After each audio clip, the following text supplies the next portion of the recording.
everybody. It's great to be back here again. Tomorrow it's Friday, Parashat Vayechi. We're going to be completing the book of Parashat. And I want to talk about a dilemma that all of us as parents have in our lifetime when it comes to different children. You want to make sure they're not going to be jealous over one another by favoring one child, giving a gift to one child. Got to be careful over here. And Jacob, as we all know, Yaakov Avinu, he had to deal with this when he gave a multicolored garment to his son Joseph. It led to Joseph being sold and all the terrible tragedy that came out of that. Of course, great things came out of it, but it was also a very tragic story. And here, at the end of Jacob's life, in this week's portion, Genesis chapter 48, Jacob is going through that same exact dilemma again. He has to make a decision again. Who to favor. He has a present to give and he has to decide who to give it to at the end of his end of his life. And I want to read some of these verses. You look at chapter 48, and quickly to tell you what's going on. Jacob is ill, and Joseph brings his sons Menashe and Ephraim to get blessed before Jacob. And then it says in verse number 4, verse number 3, Vayom Yaakov el Yosef El Shaddai Nirai Lai Beluz.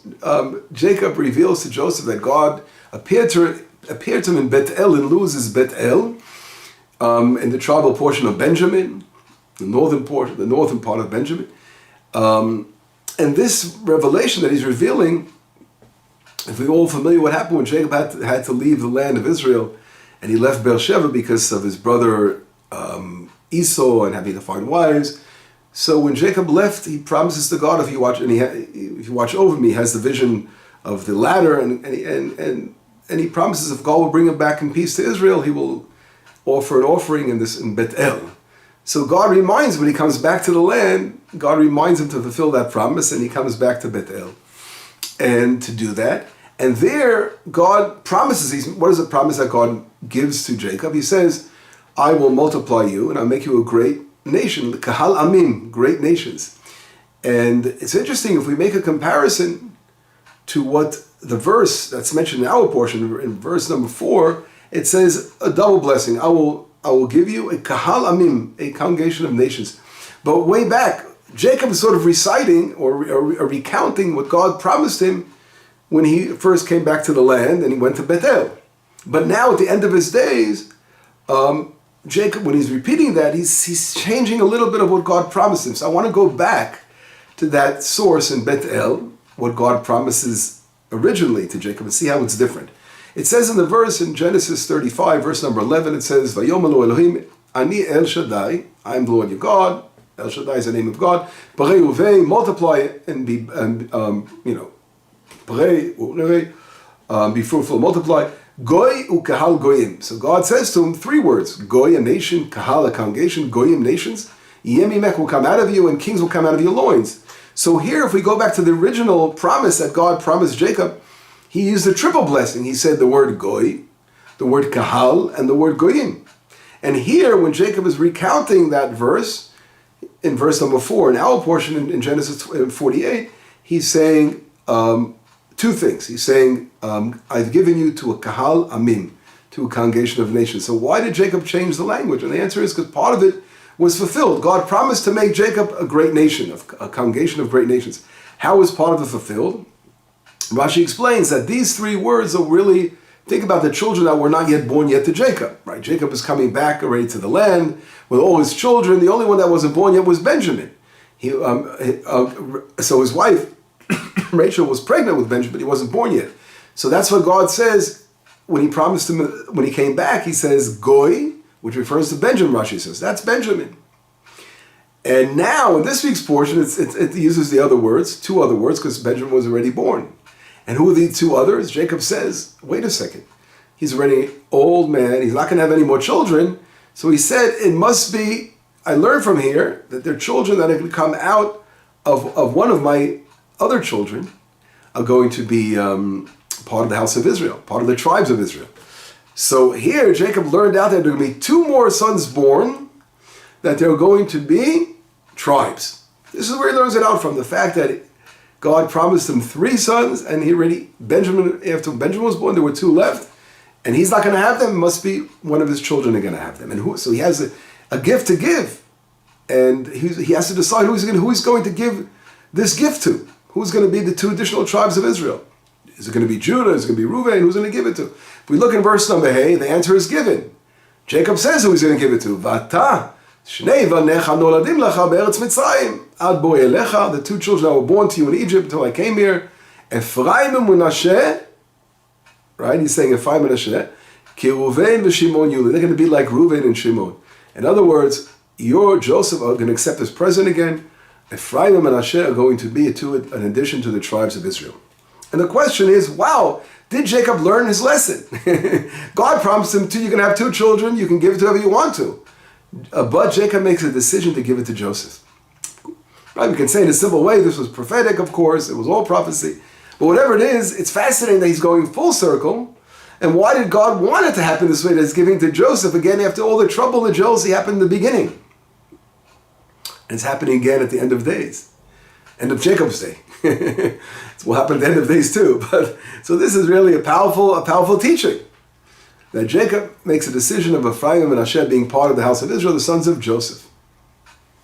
Now after what's fascinating, after this very clear understanding of whom Ephraim is, who Menashe is, if we look at the next verse, the next couple of verses forward, verse number 8, what does it say? Vayal Yisrael et bnei Yosef, vayom Emiel, Joseph, Jacob is named also Israel, as we know. And he sees the children of Joseph, Ephraim and Menashe, and he says, who are they? Wait a second, what do you mean, who are they? How can it be? He just said a moment ago that they are going to be part of the house of Israel, and he knows exactly who they are and all that. What happened over here? And here our rabbis tell us that something took place that Jacob sort of lost his pause. He blacked out. He blanked out over here. He lost his prophecy. Why would he lose his prophecy? For mentioning, over Ephraim and Menashe, what did they do wrong? That he lost his prophecy. And here it's very, very interesting, and it's brought down, Rashi brings down, and I'm going to quote quickly the Baal Tanua, who explains Rashi. Because Rashi brings down, he talks about how in the future, that there are going to be certain individuals that are going to come out of the lineage of Ephraim and Menashe that are problematic individuals. And who are they? So the Baal Tanua, one of the commentators of Rashi, he quotes Rashi, but that's a question I want to talk about. And Rashi brings down, who are they? Well, one is called Yoavam, Jeroboam, who comes from the tribe of Ephraim. And one of them was Yehu, who comes from the tribe of Menashe. And they were evil kings. So we read the book of Kings, we got to see how they're evil kings. But it's, I'm going to explain that in a moment, so I'll clarify that. But we know Jeroboam's very clear how evil he was.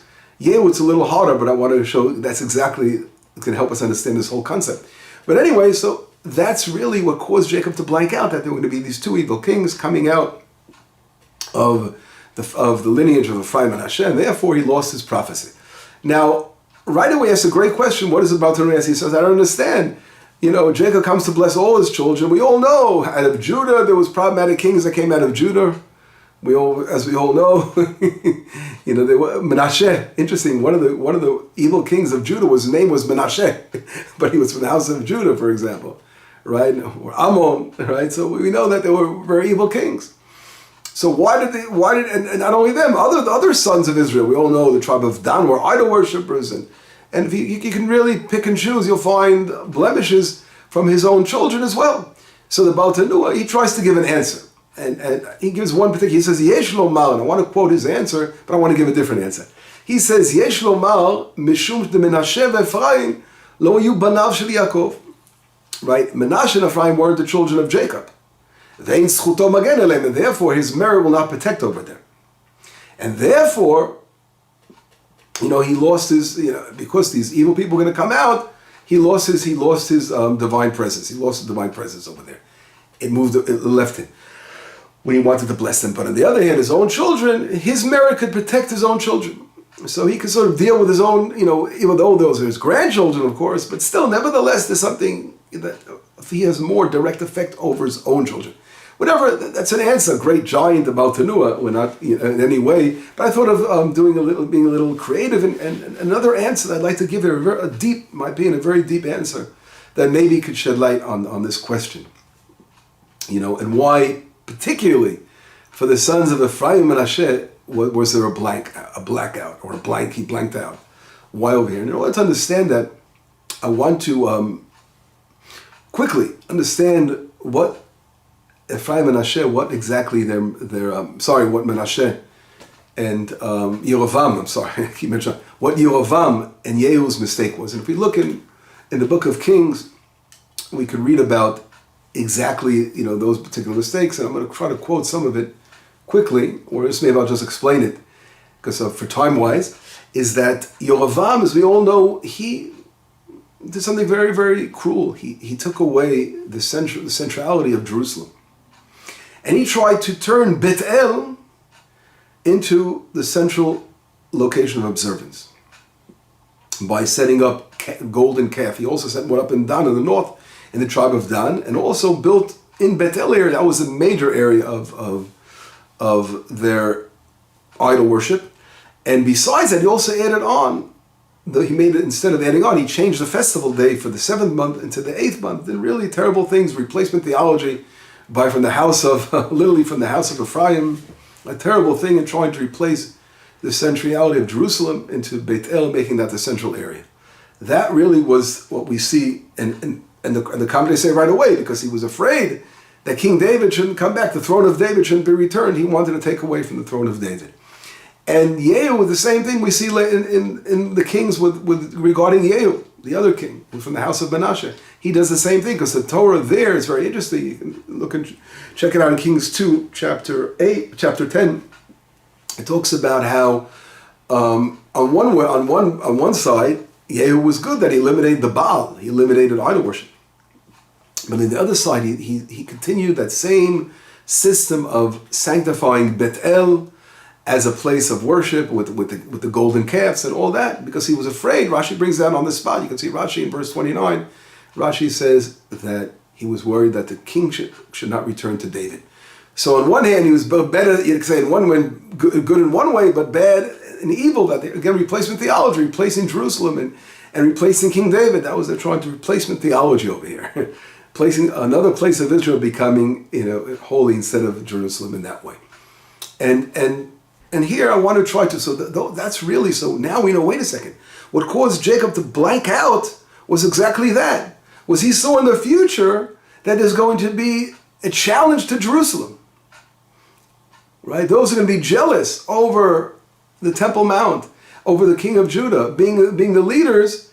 He saw that's going to come out again. It's going to happen, that thing is going to happen. He saw it coming out of, what do you mean again? Because I'll talk to that in a moment, but he saw that jealousy is going to come out and it's going to cause a rift again amongst the brothers. That's what I'm trying to say. Just like we saw the brothers of Joseph and the other brothers, the jealousy took place. It's going to be a rift of the brothers again over the centrality of Jerusalem, the city, the holy city, the Temple Mount, our Jerusalem, Ir HaKodesh, our holy city. And he saw this, and this was a cause of divine presence to leave it. Now here, I want to mention, nevertheless, he blessed, we all know he blessed them and all that, but the point is exactly that is the challenge. The challenge of our history, of the people of Israel, is always centered through Jerusalem as being the center, and as honoring Jerusalem and looking at Jerusalem as the sole holy place of divine worship in the future, where it becomes, once Jerusalem was sanctified, no other place ever stood instead of Jerusalem as being the holy central place of our worship. And I must mention, as we all know, this week there was a huge event that took place when the minister of security, minister of national security, Ben-Gvir, he goes on the Temple Mount. And that, of course, stirred up a lot of ruckus in the world. But it's interesting, that's pretty central to this. It connects. This is, as we say, there's a word, Inyanei Diyoma, things that are current events. That's current events over here. But I want to take this concept and go a little further to try to see how powerful and deep this is. If we look, it's very interesting. There's a beautiful midrash when Jacob comes to Bethel, right? Because Bethel now is so central in the life of Jacob. Bethel in Jacob's life was when he left the land of Israel. We said, right, he comes back to Bethel. That's where he comes to Bethel, leaving, has a dream of the ladder, and he leaves the land of Israel. He comes back, and God takes him back to Bethel over there again. And now, at the end of his life, he's mentioning to Joseph that in Bethel was the place where he received that prophecy that he's going to add on Ephraim and Asher. It's all connected to Bethel. Bethel is very powerful in the history of the family of Jacob. And therefore, it's not for naught that when it comes to a place that they chose, why did Jeroboam, Yerovam, why did he choose Bethel for? He was a smart dude, very smart guy.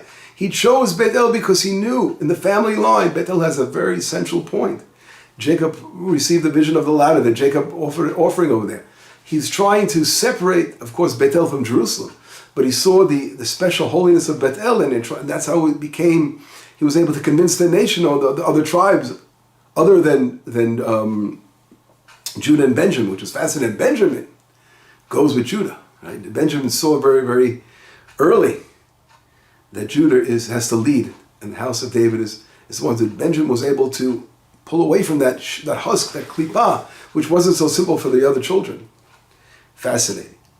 And if we look at the centrality, as we're saying, of Jerusalem as opposed to Bethel, but we see how Jacob had a lot of things go on in Bethel. And I want to quickly quote or describe to you a midrash, a beautiful midrash regarding Bethel. The midrash describes, based on the tractate of Chulin, where it says that when Jacob left the land of Israel to go to Mesopotamia, to Haran, how can I skip over the temple? I got to go back. And what do you mean go to the temple? He was in Bethel. What happened over here? And there's a beautiful midrash which I'd like to quote if I can quickly find it and quote this midrash. Rashi brings it down. If not, I'm just going to say it by heart. But I think it would be nice to see it inside. I think I brought it down in my source work. Yes, here it is. I found the midrash. So the midrash is like this. Amar Rabbi Lazar b'shem Rabbi Yossi ben Zimra. The midrash brings the name of Rabbi Lazar. Hasulam hazeh omeid be'Be'er Sheva. Right, the ladder of Jacob stood from the south in Be'er Sheva. Emtza shipor magir keneged Beit Hamikdash, and the central point of the ladder reaches the temple. If you think of why, Be'er Sheva omeid b'doroma shel Yudah, because Be'er Sheva, as we all know, is a southern city, and that's south of Judah. V'Yerushalayim b'tzfona b'gvul sheben Yudah Benyamin. And Jerusalem is in the north, of Be'er Sheva, right? Not in the north, but north of Be'er Sheva, right? Sheben Yudah, between Judah and Benjamin. Ubeit El haya b'tzafon shel Nachalat Benyamin. And Bet El was in the north, right? In the tribal portion of Benjamin, on the border between Benjamin and Joseph. So it's interesting, it's stressing, the Midrash is giving basically how this ladder stood. The Midrash is describing the ladder. So it stood from the base of the ladder was in Beersheba in the south. It went all the way up across over Jerusalem, which was the central point of the ladder. The center was Jerusalem, and then the northern tip was between the border of Benjamin and Joseph, and that's where Bethel was. Now, and he goes on to explain, וכלפי שמעו חז"ל, שאמר הקדוש ברוך הוא, צדיק זה בא לבית מלוני וייפטר בלא לינה. And our rabbis say, how could it be that Jacob comes to God's hotel, which is Jerusalem, and he's not going to sleep, he's not going to rest. ועוד אמרו יעקב קרא לירושלים בית-אל. Another place it says Jacob called Jerusalem Bet-El. What's going on over here? Jacob is calling Jerusalem Bet-El. Bet-El is not Jerusalem, as we all know. That was the mistake that he lost his prophecy for, we all saw. Right? Yaakov Kara Yerushalayim Bethel. V'zo Luz, this is Luz, it's not Jerusalem. V'lo Yerushalayim. U'mechan limdo lo malkein. Right? When did he learn to say this? Omer ani, she'nekar har Moriah. So the Midrash explains that Mount Moriah was actually platonic movements of the faults on the ground was moved. V'zeu kvitzat ha'aretz. And what does it mean kvitzat ha'aretz? The land jumped? That literally Jerusalem was ripped out from that moment and placed together where Jacob was. Shenekar Har Moriah came to where Jacob was. That's called kvitzat ha'aretz. And that's what he's trying to say. Sheba Beit HaMikdash likrato ad Bethel. Beit HaMikdash came to meet him all the way into Bethel. V'zeu vayifka b'makom. Now what does that mean here? I think it's fascinating. This blows me away to think about this deepness here. The Midrash, of course, is teaching us a very, very deep ethical teaching, a powerful spiritual understanding, a much deeper level of understanding of what's going on. Obviously, we can imagine it in a simple understanding that the mountain uplifted and landed over here on top of Jacob. Obviously, that's not the idea of the Midrash. But the idea of the Midrash is trying to say, Jacob, you are in Bethel now. You're calling it the house of God. And I want you to see. I want you to God is bringing Jerusalem in front of Jacob's eyes to realize, and this is the lesson Jacob's learning right there and then. He knows that's where his father was offered on the Akedah by his grandfather Abraham. And he knows that Har Moriah is the central point, and God is showing them that here here you are in Bethel, and this is now you're making an offering here, but I want you to never to forget Jerusalem. The point is, you can never forget Jerusalem is the central point and that's what I have sanctified for forever. Of course, on the way, we know that the tabernacle goes through the desert and enters the land and spends time in different locations in Gilgal, and as we all know, and then later on it goes eventually to Shiloh in 369 years in Shiloh as it moves, and eventually makes its way to Jerusalem. It's like a pathway moving along until it gets to Jerusalem, and once it reaches Jerusalem, it will never leave. The holiness of Jerusalem, our rabbis say, will never, ever, ever cease to be. Jerusalem will be for everlasting, our holiest place on the universe, and that's where the temples, the first temple and the second temple and the third temple will be rebuilt, God willing, soon in our days. That is our holiest place. And here Jacob was actually the connection, Jacob's whole focus, inner focus, realizing was that Jerusalem is the central point. And although I'm now, he's offering temporarily in Bethel, and I think here it's reflecting, this is the insight that I've had, is getting back to the question I asked, is why didn't, with all the other sons, the Bartunu, I said, gave one answer. But my answer I want to give to that question is this, is that precisely the reason that Jacob lost his balance, not all the other brothers, because all the other evil kings that came about, no one challenged Jerusalem as being our central location. Everyone knew Jerusalem is our center point. That's the center of the universe. And we can never challenge that. But Jacob, when he saw what's going to happen later on, that there can actually be a challenge to Jerusalem as being the central location, that caused him to blank out. That can't be. And that's precisely at the end, he still gave a blessing to Joseph and the children, because that's exactly the challenge of life. And Jacob knew that must be rectified, that jealousy, because it all comes through saying Jerusalem is not our only place. It's not our holy place, and other places replace Jerusalem. That is called jealousy. And because they don't want Judah to lead, they don't want Jerusalem to be our central point. And therefore Jacob was saying, our children, they must rectify this issue.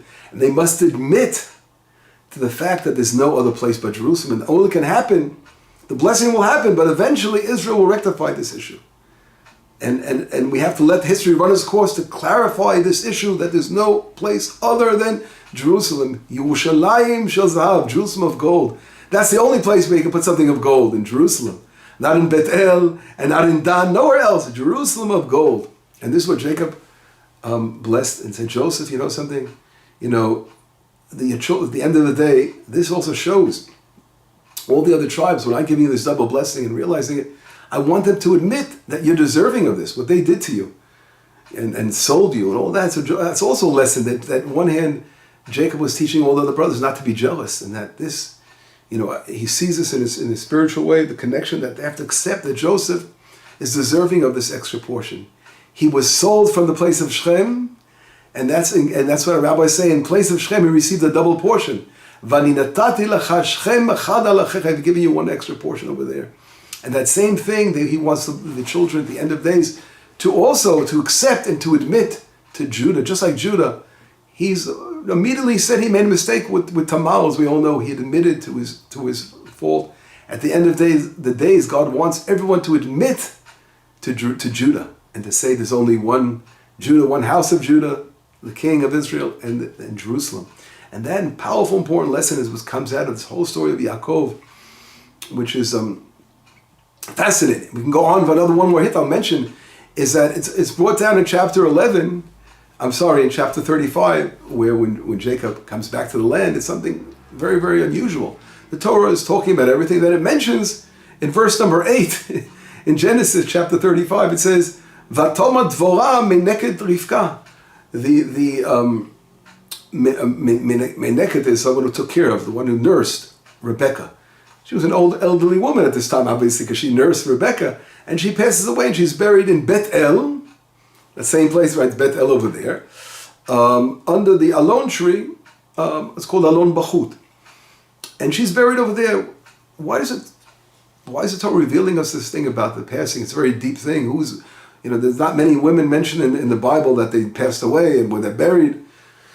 It's very unusual, something very, very deep secrets. And I think this is connecting us later on. There's another Dvorah we're going to learn about, and that's Dvorah Eshet Lapidot. That is Dvorah in the book of Judges. in chapter 5, Dvorah, we all know, is a great prophetess of Israel, a judge of Israel. And her name is Dvorah. She's named after this woman, the Menikah.